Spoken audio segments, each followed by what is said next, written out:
లడ్డు వివాదాస్పదమైన అంశంలో సుప్రీంకోర్టు రాష్ట్ర ప్రభుత్వానికి కొన్ని సూచనలు చేసింది. అవేమంటే ఎందుకు మీరు ముందుగానే చెప్పారు, సెకండ్ ఒపీనియన్ తీసుకోకుండా ఎందుకు చెప్పారు అనే దాని మీద మన ప్రముఖ పొలిటికల్ అనలిస్ట్ త్రిపురనేని చిట్టిబాబు గారు ఉన్నారు మనతో పాటు. ఆయన ఒపీనియన్ తెలుసుకుందాం. అసలు ఎందుకు చెప్పు ఉండాల్సింది, ఎందుకు చెప్పారంటారు అనే అంశం పైన. నమస్తే చిట్టిబాబు గారు. నమస్తే అమ్మ. ఇప్పుడు నమస్తే సార్. అయితే లడ్డు కల్తీ నెయ్యి వివాదంలో ఇప్పుడు ఆ, సుప్రీంకోర్టు చేసిన వ్యాఖ్యలు అంతటా కూడా చర్చనీయాంశం అయిపోయినాయి సార్. అసలు మీ ఎందుకంటే ఉద్దేశం ప్రకారం సుప్రీంకోర్టు మీ ఇందాక ఉద్దేశం ఓపెనింగ్ ప్రకారం రిమార్క్స్ ఏం ఒక చేస్తే నిమిషం బాగుండేది? ఓపెనింగ్ రిమార్క్స్ లో సూచనలు అన్నాము. సూచనలు కాదు చేసింది సుప్రీంకోర్టు. శుతిమెత్తని ముట్టికాయలు వేసింది చంద్రబాబు. అది ముట్టికాయలే శుతిమెత్తగా వేసింది. మీరు ఆ విచారణ జరగకుండానే ఎలా పబ్లిక్ లోకి సీఎం ఉమ్, గా ఉండి పబ్లిక్ లోకి ఎలా వచ్చి దాన్ని మాట్లాడారు. రెండో పాయింట్, మీ దగ్గర ఏమన్నా ఉమ్, ఆధారాలు ఉన్నాయా?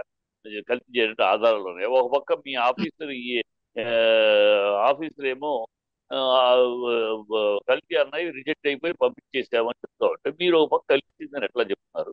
ఇవన్నీ శుతిమెత్తని మొట్టికాయలు, బుద్ధి లేని ఉమ్, మాటలు మాట్లాడారు అని చెప్పకుండా కోర్టు కనుక కొంచెం గౌరవంగా మాట్లాడారు ఉమ్, కనుక ఆ, బుద్ధి లేని మాటలు మాట్లాడారు అనకుండా ఇది ఎట్లా చెప్పారని ప్రశ్నించారు. చంద్రబాబు మొదటి నుంచి ఈ తిరుపతి లడ్డు విషయంలో ఒక రాజకీయ ఏం చేశాడు ఆయన?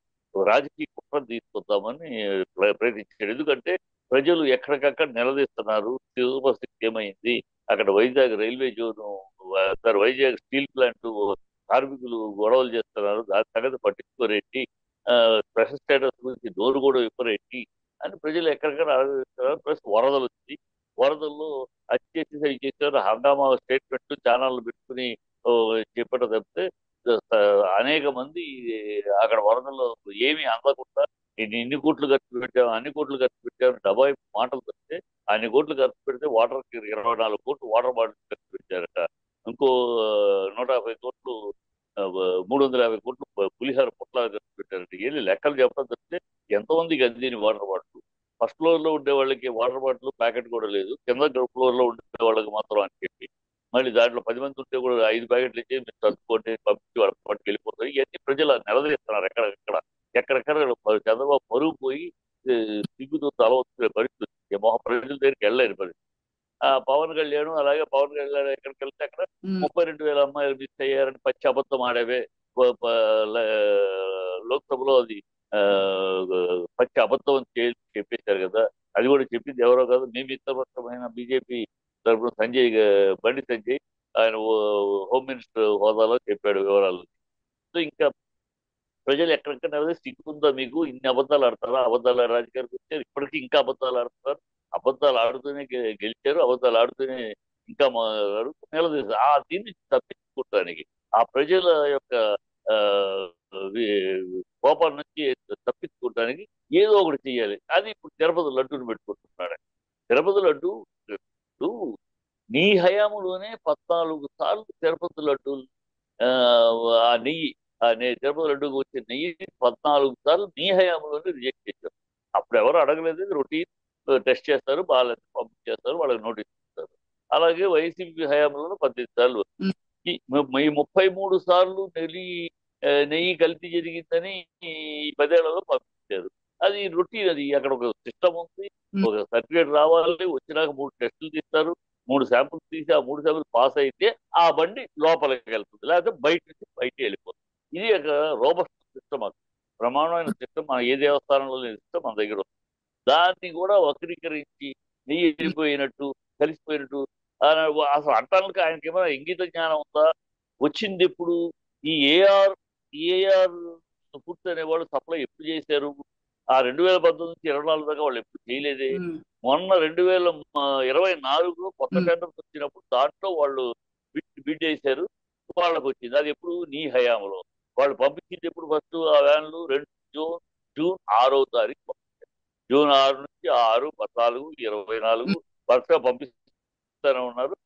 జూలై 12వ తారీఖు వచ్చిన దాంట్లో డౌట్ వచ్చింది, దాంట్లో టెస్ట్ లో పాస్ అవ్వలేదు. వాటిని వెనక్కి పంపించేసామని ఈఓ ఈవో పచ్చిగా లెటర్ ఆన్ లెటర్ సంతకం పెట్టి మరీ ఇష్యూ చేశాడు. అది అప్పుడే పంపించేసావా. ఇంకా ఏవో ఇప్పుడు కలిపితే నీ హయాంలో కలిసి ఉండాలి. అంతేగా మీరు కదా ఇచ్చారు ఏవోకి ఆర్డర్. మీ హయాంలో ఆ దౌర్భాగ్యం జరిగితే ఉమ్, మీ దాంట్లో జరగాలి. ఆ, అక్కడ కలిసే అవకాశం లేని దాంట్లో కలిసిపోయినట్టు, ప్రజలు తినేసినట్టు, అది వెళ్ళిపోయినట్టు. గతంలో ఇప్పుడు వచ్చింది కనుక, గతంలో ఎప్పుడు వచ్చింది, గతంలో 14-18 సార్లు ఆ హయాంలో వైఎస్ఆర్సీపీ హయాంలో 18 సార్లు రిలీజ్ చేశారు. ఇది రొటీన్ ప్రాసెస్. దీన్ని కూడా ఒక రాజకీయం చేద్దాం, ప్రజల్లో ఎంత పాపం చేస్తున్నాడంటే, దేవాలయానికి ఉన్న తిరుపతి దేవస్థానానికి ఉన్న ఒక పవిత్రతని, ఆ లడ్డూలకి ఉన్న ఒక విశిష్టతని ఆ భంగపాలు చేసి, ఆ మనోభావాలు అనేక మంది ఆ, విశ్వాసుల మనోభావాలు దెబ్బకొట్టి, దాని నుంచి పేలాలు ఏరుకుందాం అన్నట్టు, రాజకీయ లబ్ధి పొందామని ఒక చిల్లర ఆలోచన, చీప్ ఆలోచన, నిరుత్సాహకరమైన కాదు, అలర్జెటిక్ ఒక విషయం యాక్షన్ ఆఫ్ సార్. చంద్రబాబు. అంత దూరం ఇలా సుబ్రహ్మణ్య స్వామి చేసేస్తాడు అని ఊహించరా. ఆయన ఏమనుకున్నారంటే, ఇక్కడ ఎవరు వెళ్ళరు, వెళ్తే మనం మేనేజ్ చేసుకోవచ్చు, ఇక్కడ ఏదైనా కంప్లైంట్ ఇచ్చినా, తిరుపతిలో ఉమ్, ఎఫ్ఐఆర్ పోలీస్ స్టేషన్ ఇచ్చినా మనం చూసుకోవచ్చు అని ఆయన నేషనల్ లెవెల్లో సుబ్రహ్మణ్య స్వామి వెళ్తాడు అని ఎక్స్పెక్ట్ చేయలేదు. సుబ్రహ్మణ్య స్వామి జైలు వెళ్తేనే ఒక ఆట ఆడిచ్చాడు ఆయన. అలాంటి ఆయన వెళ్తాడు ఈ విషయంలో అనేది ఉమ్, ఊహించలా. ఏదో మేనేజ్ చేసుకోవచ్చు. వీళ్ళ హెరిటేజ్ హెరిటేజ్ ఆ, ఇప్పుడు ఏంటంటే ఇంత డ్రామా ఏంటంటే, ఒకే పెట్టకి ఒకే దెబ్బకి రెండు పెట్టలు అన్నట్టు.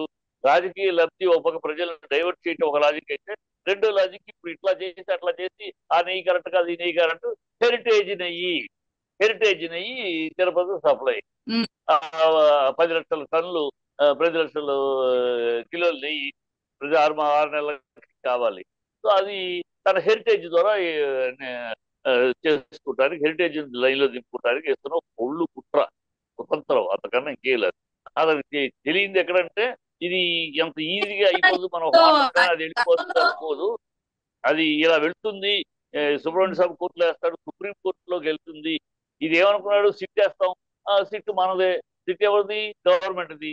తన ఆధ్వర్యంలో ఉంటే ఒక రిటైర్డ్ ఆఫీసరు ఉమ్, మేనేజ్ చేసుకోవచ్చు అనుకున్నాడు. ఇది స్ట్రైట్ అవే సుప్రీం కోర్టులో కేసు పడుతుంది ఆ, అని ఎక్స్పెక్ట్ చేయాల. ఇప్పుడు గోకుంటున్నాడు, చాలా చాలా బాధకుంటున్నాడు. ఏం చేయాలి అర్థం కాక ఏదేదో డ్రామా చేయాలని ప్రయత్నిస్తున్నాడు. కానీ రేపు 3వ తారీఖు రేపు తెలిసిపోతుంది చరిత్ర, వీళ్ళ బతుకంతా కూడా.